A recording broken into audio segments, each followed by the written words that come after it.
আসসালামু আলাইকুম রহমতুল্লাহ।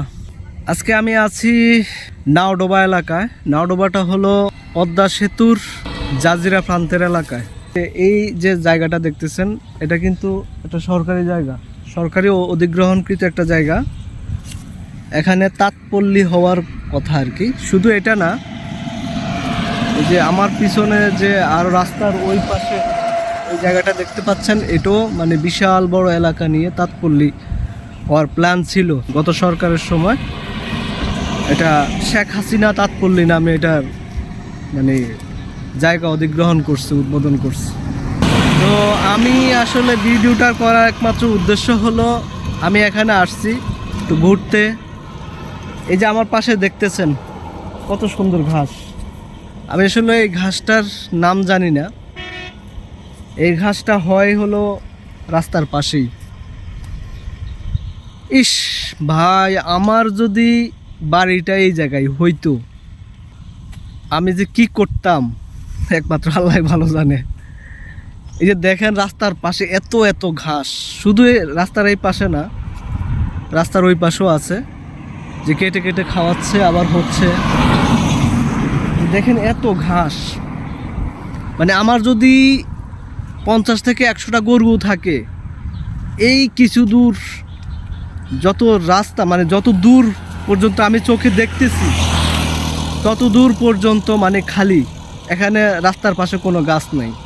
এই রাস্তাটা ছিল আগে চিকন সরু, পরবর্তীতে এই রাস্তাটা চওড়া হয়েছে, মোটা করছে, কারণ এই রাস্তাটা শরীয়তপুরের শহরের দিকে চলে গেছে এখানে জাজিরা থেকে। এই জন্য রাস্তার আশেপাশে কোনো গাছ নেই। আমি যত দূর এইদিকে এই আমার পিছনে দেখতেছেন যত দূর কোনো গাছ নেই রাস্তার পাশে। আবার এই দিকেও সেম একই অবস্থা, দেখেন রাস্তার পাশে কোনো গাছ নেই। সো এখানে ঘাসের জন্য সম্পূর্ণ উপযোগী, রাস্তাটার দুই পাশে। তা আমি আমার এলাকায় যে ঘাসের জন্য জমি পাই না, অথচ এখানে রাস্তার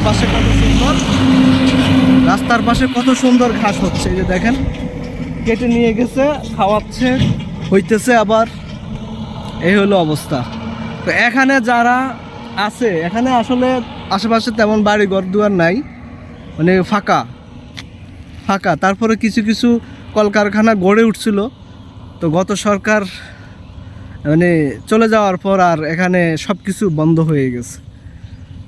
তো এই যে দেখেন এখানে একটা পাওয়ার সাপ্লাই এর অফিস, এখান থেকে বিদ্যুৎ বিভিন্ন দিকে সাপ্লাই হচ্ছে আর কি, ডিস্ট্রিবিউশন সেন্টার এটা। তো আমার যদি আশেপাশে এখানে বাড়ি হতো তো আমি কি করতাম ভাই বলে বুঝাতে পারতেছি না আর কি। তো আজকে ভিডিওটা করার একমাত্র কারণ হলো যে আফসোস। আসলে আফসোস করে লাভ নাই। আমি যখন যেখানে আছে সেভাবে আমাকে যুদ্ধ করে সব কিছু গড়ে তুলতে হবে। কেউ কিন্তু সহজে সব কিছু পেয়ে যায় না, অতএব আমাদেরকে সেভাবে স্ট্রাগল করতে হবে। তো এই জিনিসটা দেখে আমার কাছে খুব সুন্দর লাগছে, এই জিনিসগুলো। এই যে দেখেন রাস্তার পাশে কত সুন্দর ঘাস লাগাই দিছে। অবশ্য ওদের বাড়ি কিন্তু এখানে রাস্তার আশেপাশে না, অনেক দূরে, এখান থেকে কেটে কেটে ভ্যানে করে নিয়ে যায়। তো আপনারা সবাই ভালো থাকবেন। আর যার যেখানে রাস্তার আশেপাশে খালি থাকবে এই ঘাসগুলো লাগাই দিবেন। নেপিয়ার লাগাইতে পারেন, যারা লাগাইতে পারেন, যার যে ঘাস যেখানে হয় আপনারা রিসার্চ করে লাগাই দিবেন, হয়ে যাবে ইনশাল্লাহ। ধন্যবাদ আপনাদের সবাইকে। আল্লাহ হাফেজ।